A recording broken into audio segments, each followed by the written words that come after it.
Full சப்போர்ட்டாக நீங்களும் இருக்கணும். இது ஒரு கண்டென்ட் ட்ரிவன் சினிமா. ஸோ எல்லோரும் ஹெல்ப் பண்ணி மக்கள்கிட்ட கொண்டு போய் சேர்க்கணும். Thank you so much and thank you Prem sir for being a supportive costar. Thank you so much. Hi, எல்லாருக்கும் வணக்கம். என்ன சொல்கிறது தெரியல, ரொம்ப சந்தோஷமாக இருக்குது. டேரக்டர் சார் தான் ரொம்ப நன்றி. ஒரு ஸ்கிரிப்ட் சொல்லும் போதே வந்து ரொம்ப புதுசாக எனக்கு இது வரைக்கும் பண்ணாத ஒரு ரோல் மாதிரி இருந்தது. சரி, ஓகே பண்ணலாம் சொல்லிட்டு பண்ணது தான் அது. ஸோ டேரக்டருக்கு நன்றி. வேறு என்ன சொல்கிறது தெரியல. எல்லாம் படத்தை தேட்டரில் வந்து ஃபேமிலியோடு வந்து பாருங்கள். யூஏ சர்டிஃபிகேட் தான். ஸோ ஃபேமிலியோட வந்து பார்த்து நல்லா என்ஜாய் பண்ணுங்கள். மெயினாக என்னோடய பர்ஃபார்மன்ஸ்க்காக, என்னோடய நடிப்புக்காக வந்து பாருங்கள். ஃபஸ்ட் டைம் காமெடி அந்த இதெல்லாம் எதுவும் இல்லாமல், ஓவர் ஆக்டிங்லாம் இல்லாமல் ரொம்ப சட்டிலாக ஃபஸ்ட் டைம் ட்ரை பண்ணியிருக்கேன். ஸோ படத்தை பார்த்து எல்லோரும் நல்லா என்ஜாய் பண்ணுங்கள். தேங்க்யூ. வணக்கம். உண்மையிலுமே இது ஒரு ரொம்ப மகிழ்ச்சியான தருணம். ஏன்னா இது வந்து எனக்கு 3வது படம். முதல் 2 படத்துக்கு ஒரு இல்லாத கவனிப்பு இந்த படத்துக்கு இருக்கிறதா நம்புகிறேன். அதுக்கு காரணம் வந்து பிரேம்ஜி சார். நிச்சயமாக இந்த படம் ஒரு எமோஷனலாக எல்லாருக்குமே கனெக்ட் ஆகும் நான் முழுக்க நம்புகிறேன். ஒரு நல்ல படங்களுக்கு எப்போவுமே பத்திரிகையாளர்கள் மீடியாக்களோட சப்போர்ட் ரொம்ப அவசியம்னு நான் நினைக்கிறேன். ஸோ அதனால் நான் போன படத்தெல்லாம் அந்த ப்ரெஷ்ஷெல்லாம் அரேஞ்ச் பண்ணல. எனக்கு சூழ்நிலை சரியான, நானே தயாரிப்பாளர். இதில் ஒரு மிகப்பெரிய ஒரு ரிஸ்க் எடுத்து இந்த படத்தை நான் பண்ணியிருக்கேன். ஒரு நல்ல படம் பண்ணியிருக்கேன். நான் நிச்சயமாக 100% நம்புகிறேன். இந்த படம் நல்லா வந்ததுக்கு என்னுடைய நடிகர்கள், என்னுடைய கேமராமேனு, எடிட்டர், மியூசிக் எல்லாருமே ரொம்ப கோஆப்ரேட் பண்ணாங்க. உண்மையாக ரொம்ப குறைவான நாட்கள் தான் பண்ணேன். ஒரு 25 நாள் தான் அந்த படத்தை ஷூட் பண்ணேன். ரொம்ப பிரமாதமாக வந்திருக்கு. நிச்சயமாக அவங்க எல்லாருமே இந்த படத்தை பார்த்து பிடிச்சிருக்கு. உங்களுக்கு மிகப்பெரிய சப்போர்ட் பண்ணுங்கள். உங்களுக்கு நல்லா எழுதுங்க, நல்லா சொல்லுங்கள். ஏன்னா இன்றைக்கி இருக்க காம்படிஷன் சினிமா உங்களுக்கு தெரியும். இப்போ நான் 25ஆம் படம் ரிலீஸ்னால் வேறு 2 படம் ரிலீஸ் ஆகுது. அந்த 2 படமே எவ்வளோ பெரிய நிறுவனங்கள் ரிலீஸ் பண்ணுறது அப்படிங்கிறது உங்கள் எல்லாருக்குமே தெரியும். ஆனால் நம்ம கடை நிலையில் இருந்துட்டு இந்த சினிமாவுக்கு பண்ணியிருக்கேன். ஏன்னா சொல்ல எனக்கு எமோஷனலாக, ஏன்னா போட்டி போட முடியல என்னால். நல்ல படம் எடுத்திருக்கேன். நிச்சயமாக என்னால் ரிலீஸ் பண்ணுறது அவ்வளோ கஷ்டமாக இருக்குது. எல்லோரும் புலம்புறது தான், ஆனால் எதையோ எடுத்துகிட்டு புலம்புறது இல்லை. நிச்சயமாக நல்ல படம் எடுத்திருக்கேன். அவ்வளோ கஷ்டமாக இருக்குது. தேட்டர் பிடிக்கிறது, பேசுகிறது, ஒவ்வொரு வியாபாரம் பண்ணுறதும் அவ்வளோ கஷ்டமாக இருக்குது. ஏன் சொல்கிறேன்னா, இங்கே இருக்கிற நிறைய டிவிஸ் இதெல்லாம் இருக்குங்க. ஒவ்வொரு டிவிலையும் நான் வந்து ஒரு சேட்டலைட்டுக்காக நான் அப்ரோச் பண்ணியிருக்கேன். முதல் படத்துலேருந்து என்னுடைய முதல் படம் யானை மேல் குதிரை சவாரி படம், 2வது படம் விடியாத இரவு ஒன்று வேண்டும். இந்த படம் ஒவ்வொரு சேனலையும் அப்ரோச் பண்ணும்போது அவங்க சொல்கிற வார்த்தை, பெரிய படம் தான் வாங்குவேன், சின்ன படம் வாங்க மாட்டேன். இப்படி சொன்னால் எங்கே போகிறது? நான் ஒரு சேனலாம் இப்படியே கேட்டேன், பெரிய அதிகாரிகிட்ட கேட்டேன் ஃபோன் பண்ணி. எல்லா நிலைமையிலையும் பெரிய படத்தை தான் பண்ணுவோம், சின்ன படத்தை பண்ண மாட்டோம் அப்படின்னு சொன்னால் நாங்கள் எங்கே போய் நிற்கிறதுன்னு கேட்டேன். இன்றைக்கி நான் அதே படத்தை பார்த்துட்டு குப்பையாக இருக்குது நல்லான்னு தூக்கி போடுங்க, ட்ரெயிலரை பார்த்துட்டு நல்லான்னு தூக்கி போடுங்க. ஆனால் படத்தை பார்க்காமலே சத்தியமாக அவ்வளோ வேதனையாக இருக்குது. ஏன்னா ஒரு பெரிய நெட்வொர்க்கு நம்ம அனுப்புகிறோம், படத்தை ட்ரெயிலர் அனுப்புகிறோம், வீடியோ லிங்க் அனுப்புங்கன்னு சொல்கிறாங்க. படத்தை பார்க்க மாட்டாங்க. நான் 2000 ரூபா செலவு பண்ணி அதை அனுப்புகிறேன், நீ பார்க்காமே வந்து ரிசல்ட் சொல்கிறாங்க. எவ்வளோ கொடுமையான விஷயமா இருங்க. ஸோ பாருங்கள், நல்லாலப்பா வாங்க முடியாதுன்னு சொல்லுங்கள். ஏன்னா இன்னைக்கு பார்த்தீங்கன்னா, இப்போ இன்றைக்கி இந்த நான் இது மட்டும் தான் பண்ணியிருக்கேன், ப்ரமோஷன் இதுதான். ஆனால் ஒவ்வொரு படமும் எவ்வளோ பண்ணுறாங்க, என்னால் முடியல. நல்லா பிரேம்ஜி சார் வந்து உண்மையுமே இந்த படம் ரொம்ப சிறப்பாக வந்ததுக்கு சார் தான் காரணம். இதை நான் மீடியாவாக சொல்ல, என் மனப்பூர்வமாக உள்ளேருந்து நான் சொல்கிறேன். ஏன்னா பிரேம் சாரை கமிட் பண்ணும்போது எவ்வளவோ பேர் என்னென்னு சொன்னாங்க. ஏன்னா அவர் அப்படி இருப்பார், இப்படி இருப்பார், உனக்கு கரெக்டாக வருவாரா போவாரா. சத்தியமாக நான் நேசிக்கிற சினிமா மேலே சத்தியமாக சொல்கிறேன், எனக்கு ரொம்ப என் கூட பிறந்தவர் மாதிரி இந்த படத்தை கோஆப்ரேட் பண்ணி கொடுத்தாரு. அவருக்கு நான் எப்போவுமே நன்றி சொல்கிறேன். நான் வெளியில் சொன்னதெல்லாம் ஒன்று, நிஜமாக சொல்கிறேன். அவர்கிட்ட நான் சொன்னேன், உங்களை பற்றி என்கிட்ட இப்படி சொன்னாங்க சார், ஆனால் நீங்கள் எதிர்பார்த்ததை விட அப்படியே 100% ஆப்போசிட்டாக இருக்கீங்கன்னு. அது என்னை அவர் பிடிச்சி போச்சா என்னன்னு தெரியல. ரொம்ப அருமையாக கோஆப்ரேட் பண்ணார். இந்த குழந்தை இப்போ வந்து திவ்யா இந்த படத்துக்கு உயிர் கொடுத்தது தான். ஏன்னா இவர் இந்த பொண்ணை ரெக்கமெண்ட் பண்ண ஒரு இயக்குனர் ஓஎன் ரத்னம்னு சொல்லிட்டு ஒரு சின்னத்திரை இயக்குனர் ரெக்கமெண்ட் பண்ணார். அவர் சொன்ன ஒரே டைலாக்கு, உன் கதைக்கு இவன் உயிர் கொடுப்பானாரு. இந்த பிள்ளை அவ்வளோ உயிர் கொடுத்துருக்கு படம். கண்டிப்பாக படம் ஜெயிக்குது, தோக்குது, பணம் வருது, பணம் வரலங்கிற ஒரு விஷயமே கிடையாது, ஒரு மேட்டரே கிடையாது. ஆனால் படத்துக்கு ஒரு நல்ல விமர்சனம் வரும்னு நான் ஆசைப்பட்றேன். நீங்கள் நல்லா எழுதுவீங்கன்னு நான் நம்புகிறேன். எல்லாருக்குமே நன்றி. தேங்க்யூ.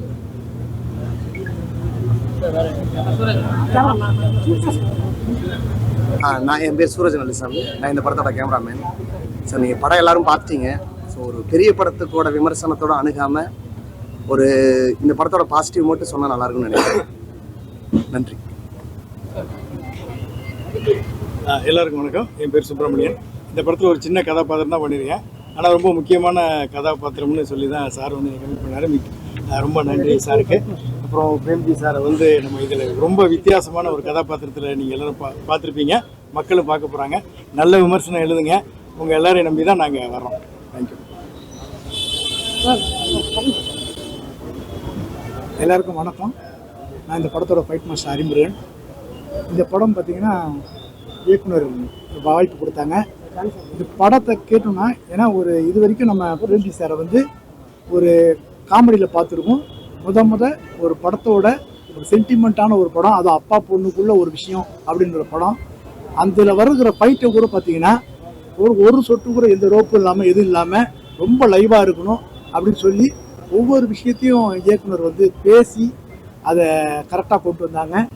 இந்த வாய்ப்பு கிடைச்சது நல்லது. இப்போ சார் சொன்ன மாதிரி இந்த மாதிரி படங்களெல்லாம் எல்லாரும் தியேட்டரில் பார்த்து இந்த மாதிரி ஓட வச்சாதான் அடுத்தடுத்து படங்கள் நல்லபடியாக வளரும்ன்றது என்னோட கருத்து. எல்லாரும் தியேட்டரில் பார்த்து ஆதரவு தாங்க. நன்றி, வணக்கம்.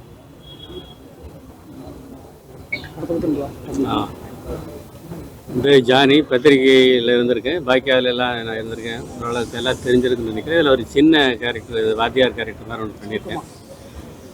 இதில் நான் என்ன சொல்ல விரும்புகிறேன்னா, இந்த இப்போ சினிமாவை நேசிக்கிற அத்தனை சினிமா அசிஸ்டன்ட்களுக்கு நான் சொல்கிறது என்னென்னா, கூட இருந்ததுனால நான் சொல்கிறேன். வெறும் கதை பண்ணுறது, ப்ரொடியூசர் பார்க்குறது அப்படிங்கிறது மட்டும் இல்லாமல் நான் கூட இருந்ததுனால உழைப்பு, அதுக்காக தேடி தேடி இரவும் பகலும் ஒரு 1 லட்ச ரூபா கிடத்தனா அதை அப்படியே கொடுத்துட்டு அம்மா ஹோட்டலில் போய் சாப்பிடுவார். நான் 2 பேரும் போய் சாப்பிடுவோம். அதை ஒரு எந்த விதத்துலையும் மிஸ்யூஸ் பண்ணாமல் சினிமாவை ஒரு தவமாக நேசிக்கிற இந்த டைரக்டரை நான் ரொம்ப நேசிக்கிறேன். நீங்கள் இதெல்லாம் இதுக்கு சப்போர்ட் பண்ணி அவரை கொஞ்சம் ஒரு நல்ல நிலை கொண்டு வரணும்னு நான் விரும்புகிறேன். வணக்கம். வணக்கம். என் பேர் கணேஷ்குமார். ஆக்சுவலாக படத்தில் எடிட்டர் நான்.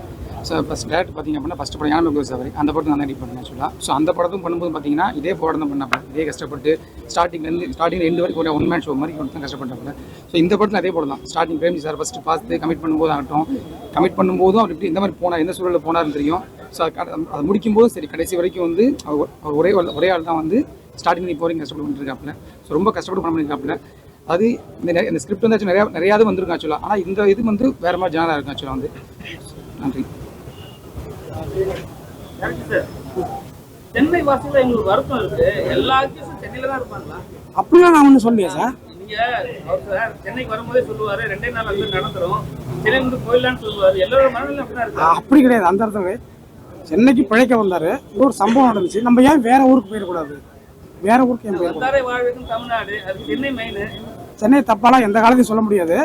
ஒரு கேரக்டருக்கு இப்படி நடந்துருச்சு, நம்ம வேற ஊருக்கு போனா என்ன அப்படிங்கிறது தான். சென்னையை பத்தி எப்பவும் தப்பா சொல்றது வேலையே கிடையாது. இது சமுத்திரகனி, சசிகுமார்லாம் நடிக்க வேண்டிய கேரக்டர்.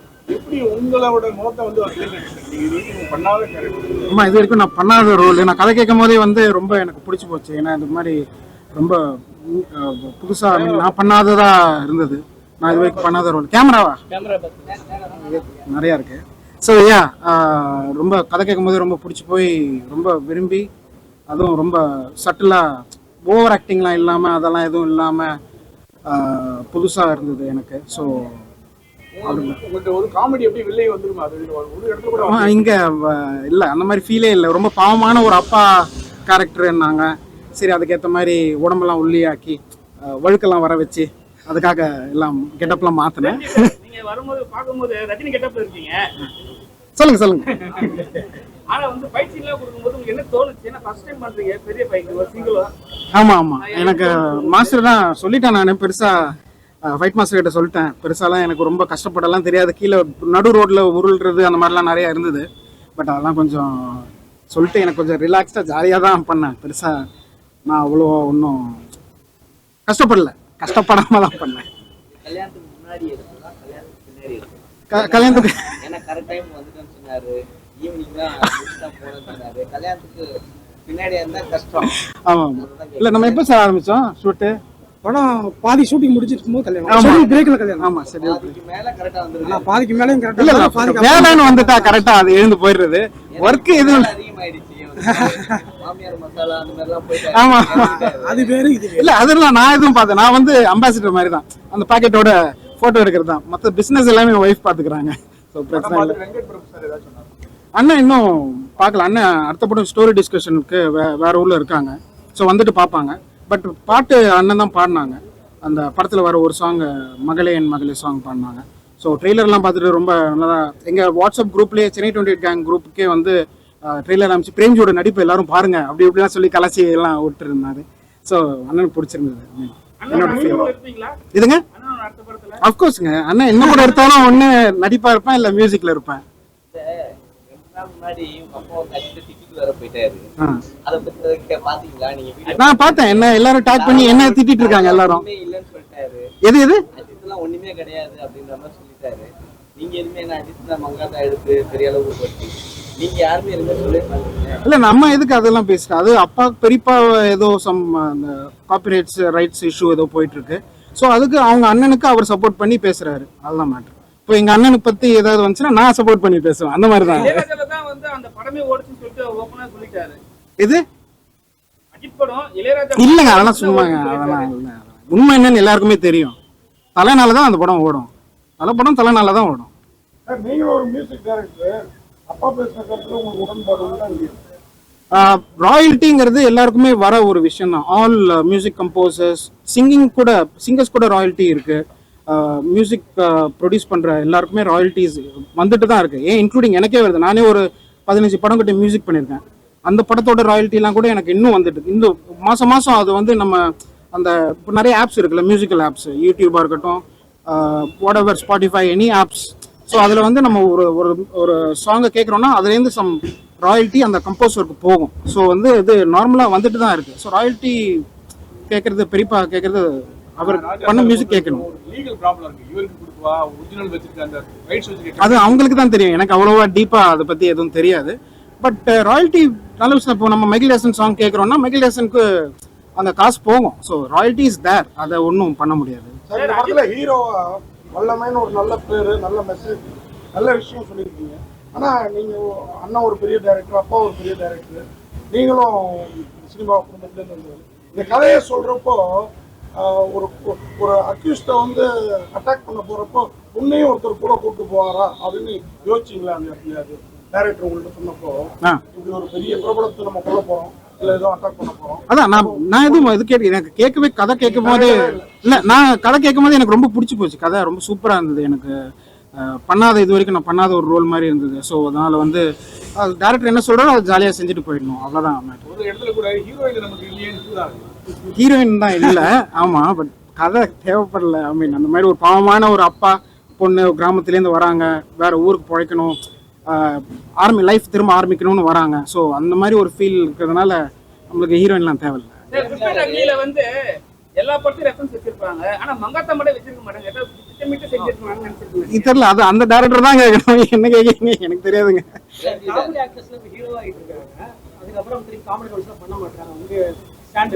நான் வந்து என்ன ரோல் கொடுத்தாலும் பண்ணுவேன். வில்லன் ரோலுக்காக தான் இப்போ தாடி வளர்த்துட்டு இருக்கேன். KGF 3ல வில்லனா கேட்டிருக்காங்க, அதனால வந்து தாடி வளர்த்துட்டு இருக்கேன்.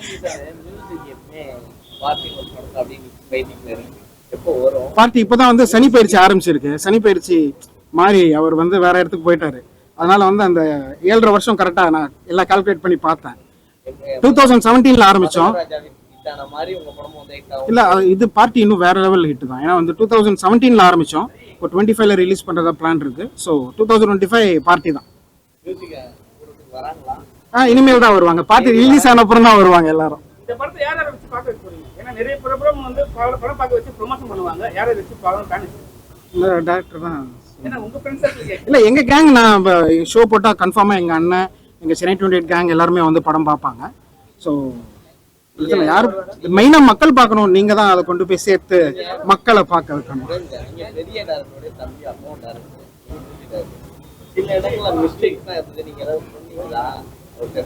மிஸ்டேக்கா எனக்கு எதுவும் தெரியல. நான் கொஞ்சம் ஆமா அது வந்து அப்படி கிடையாது. நீங்க அதை கரெக்டா பாத்தீங்கன்னா தெரியும்.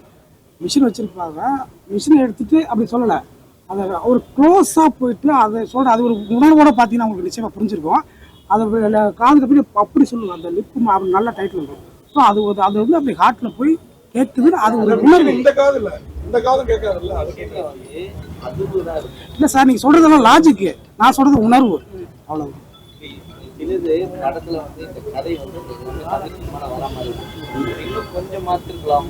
இல்லை, நீங்க தமிழ் சினிமாவில் வரா மாதிரினா இது வரைக்கும் இந்த கதை என்ன புதுசு? ஒரே விஷயம் நான் சொல்லிடுறேன் சார். இந்த படத்துல இந்த கதை என்ன ஒரு புது விஷயம் ஒரே சொல்றேன். நீங்க பழைய ரஜினி சார் படத்துல இருந்து இன்னைய வரைக்கும் இருக்கு. ஒரு தங்கச்சியை வந்து மிஸ்யூஸ் பண்ணிடுறாங்க, ஒரு குழந்தைய மிஸ்யூஸ் பண்ணுறாங்கன்னா பழி வாங்குறது யாருன்னா அண்ணனாக இருப்பாரு இல்லை அப்பாவாக இருப்பாங்க. அந்த குழந்தையோ தங்கச்சியோ பழி வாங்க போக மாட்டாங்க. ஆனால் இந்த கதையை பொறுத்தவரை அப்பா பிரச்சனையை பார்த்து ஒதுங்கி போகலான்னு நினைக்கிறாரு. ஆனால் பொண்ணு வந்து என்னை கடிச்சு நான் இன்னும் 4 பேர் கடிக்கக்கூடாது, இதை நம்ம செய்யணுப்பான்னு ஒரு பொண்ணு தூண்டி அப்பாவை தூண்டுவா. ஆக்சுவலி நான் சென்சார்லேயே ஏதாவது சொல்லுவாங்கன்னு பார்த்தேன், சொல்லலை. ஏன்னா அதுக்கான காரணம் கரெக்டாக இருக்குது. ஸோ அப்பாவை வந்து பிரெயின் வாஷ் பண்ணி பொண்ணு வந்து அதை பண்ண வைப்பா. அது இந்த கதையில் புதுசு நான் நம்புறேன். நன்றி சார். தேங்க்யூ.